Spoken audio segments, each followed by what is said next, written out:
बिगाड़ना है तो हाल बिगड़ती है, लेकिन बनाने में महाराज बहुत समय लगता है। पानी पे पानी लिखना बहुत कठिन है, पानी पे पानी लिखना बहुत कठिन है, और मिट्टी पे मिट्टी से मिट्टी लिखना आसान है, लेकिन पानी में पानी से पानी लिखना जितना कठिन है, अपने रिश्तों को निभाना उतना ही कठिन है। रिश्ते जीवन में बहुत महत्व रखते हैं, रिश्तों को निभाना चाहिए। जरा जरा सी बात पे खेद नहीं करना चाहिए, क्रोध नहीं करना चाहिए, मन मुटाव नहीं रखना चाहिए। मन मुटाव एक ऐसी चीज है, यदि और एक शंका एक ऐसी चीज है, यदि हृदय में आ जाए तो चाह करके भी हम उसे दूर नहीं कर पाते। संदेह तो हो गया माता सती को, वो संदेह एक ऐसा हुआ, संदेह यदि किसी को हो जाए तो संदेह एक ऐसी चीज है कि जब तक उसका समाधान नहीं होता है तब तक संदेह दिल और दिमाग को दोनों को काट काट करके छलनी कर देता है। पहली बात तो संदेह होना नहीं चाहिए, और यदि हो भी गया है तो उसका तत्काल समाधान करो। संदेह, दुनिया के तमाम प्रकार के डॉक्टर बने पर संदेह की कोई दवा नहीं बनी। सीता मैया ने अग्नि परीक्षा तक दे दी, लेकिन फिर भी अपने आप को सत्य साबित नहीं कर पाई। फिर भी लोग लांछन लगाते ही रहे, अरे वो तो आदि शक्ति सीता थी, हम तो फिर भी कहाँ भी भूले भटके कंकड़ से इधर उधर पड़े हैं। जब लोगों ने माता सीता को नहीं छोड़ा, लेकिन फिर भी ऐसा नहीं करना चाहिए। पति को पत्नी की बात मानना चाहिए, पत्नी को पति की बात मानना चाहिए, तो जीवन समान चलता है, दोनों में कभी झगड़ा नहीं होता है। तो महाराज, इस प्रकार से इस कथा को हमें जीवन की सीख मिलती है, हमें कथाओं से जीवन जीने की कला मिलती है। हमें सीखना चाहिए, जीवन में उतारना चाहिए कि हमें जीवन कैसे जीना है। इस प्रकार आगे की कथा श्री वेद व्यास जी महाराज वर्णन करते हैं। प्रिय व्रतोत्तान पादौ शत्रुपापते सुतोः वासुदेवस्य कल्याण रक्षाम जगत स्थितो।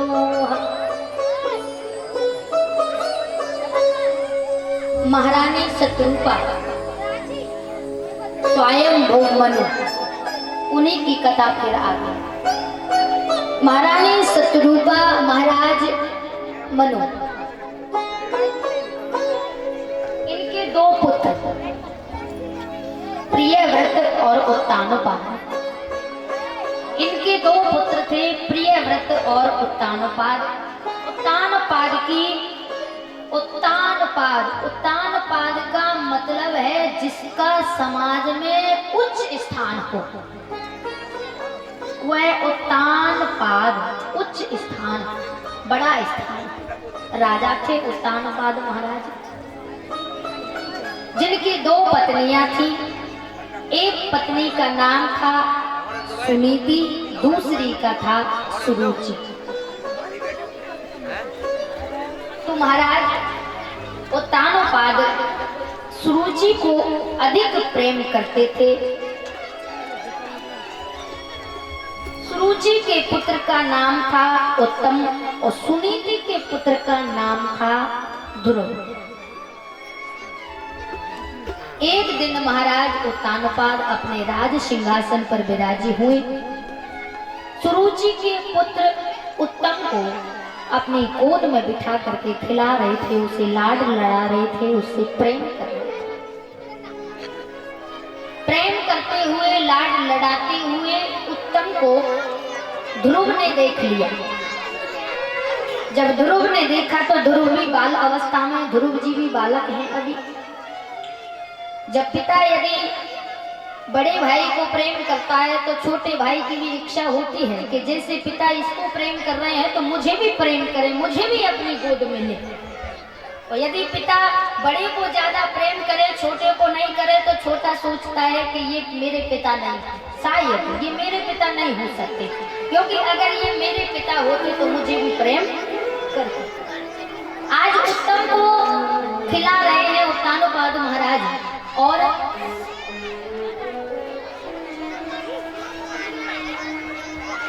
ध्रुव जी खड़े हैं, देख रहे हैं। ध्रुव जी मन में विचार कर रहे हैं, क्या पिताजी मुझे अपनी गोद में लेकर के खिलाएंगे, क्या पिताजी मुझे अपनी गोद में लेकर के खिलाएंगे।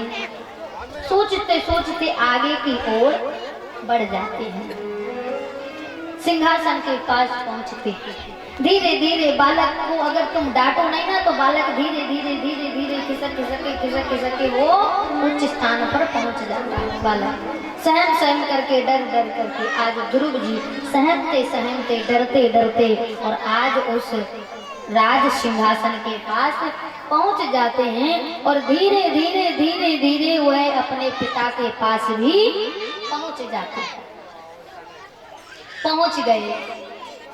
जैसे ही महाराज ने देखा तो ध्रुव को अपनी गोद में उठाने का प्रयास किया कि मैं भी आज ध्रुव को मैं भी प्रेम कर लूं। उत्तम को कर रहा हूं, वैसे ध्रुव को भी कर लेता हूं। पिता के लिए संतान बराबर होती है। माँ भले ही एक चोट ज्यादा कम ज्यादा कर लेती है, लेकिन पिता के लिए बराबर होती है संतान। पिता का फर्ज होता है, माँ की ममता होती है। और माँ यदि प्रेम करती है बालकों को तो सबसे ज्यादा प्रेम करने वाली माँ।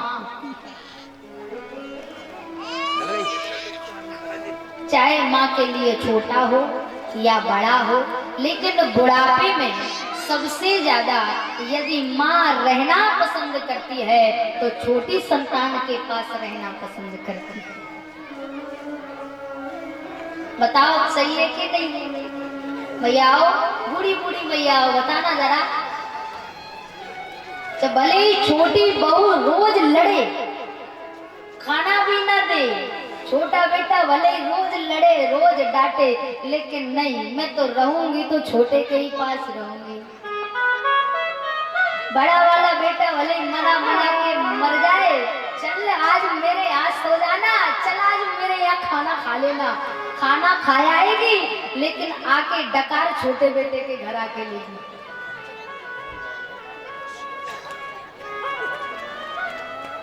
समान प्रेम होता है।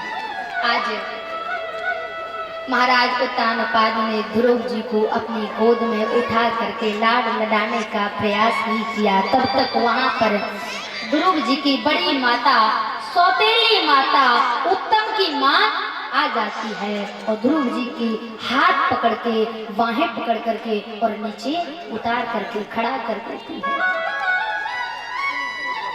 अरे बालक, तुझे शर्म नहीं आती? ये सोने का सिंहासन है, राजाओं का सिंहासन है। यहाँ पर भिखारी नहीं बैठते हैं, राजा लोग बैठते हैं। ओहो, ध्रुव जी क्षत्रिय बालक हैं। अच्छा, मुझे भिखारी बोला? मैं इस सिंहासन पर नहीं बैठ सकता। क्यों नहीं बैठ सकता? ये हमारे पिताजी हैं। यदि ये उत्तम के पिता हैं तो ये मेरे भी पिता हैं। अच्छा, ये तेरे पिता जरूर हो सकते हैं, लेकिन मैं तेरी माता नहीं हूँ। तुझे यदि इस राज सिंहासन पर बैठना है तो सुन बालक, पहले जंगल में जा, जंगल में जाकर के उस नारायण की तपस्या कर, उस नारायण को तपस्या के प्रभाव से प्रसन्न कर, प्रसन्न करके फिर नारायण को प्रकट कर, प्रकट करके फिर उनसे वरदान मांग, वरदान मांग करके फिर तू मेरे गर्भ से जन्म ले, और मेरे गर्भ से जन्म लेने के तत्पश्चात तब तू इस पिता की गोद में खेल पाएगा, तब तू इस सिंहासन पर बैठ पाएगा। अच्छा, क्षत्रिय बालक ध्रुव जी तो महाराज हिलकी ले लेके जोर जोर से, और महाराज आंखों में अश्रु भर के टप टप आंसू टपकाने लगे।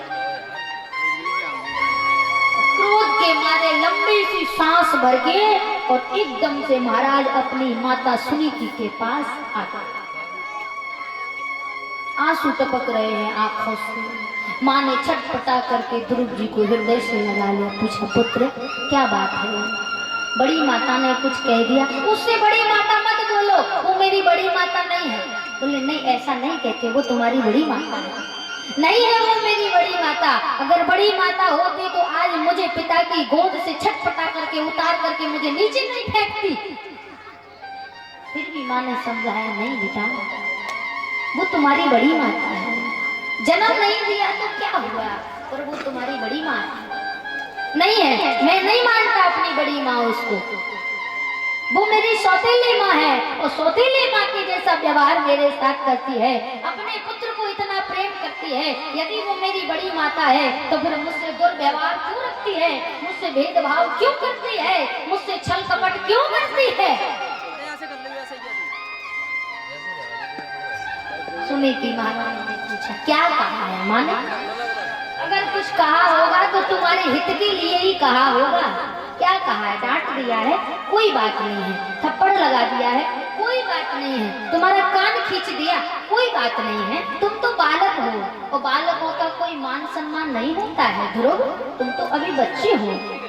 माँ का फर्ज है अपने बालक को डांटना, यदि डांट दिया है तो कोई बात नहीं, छोड़ो, जाओ खेलो।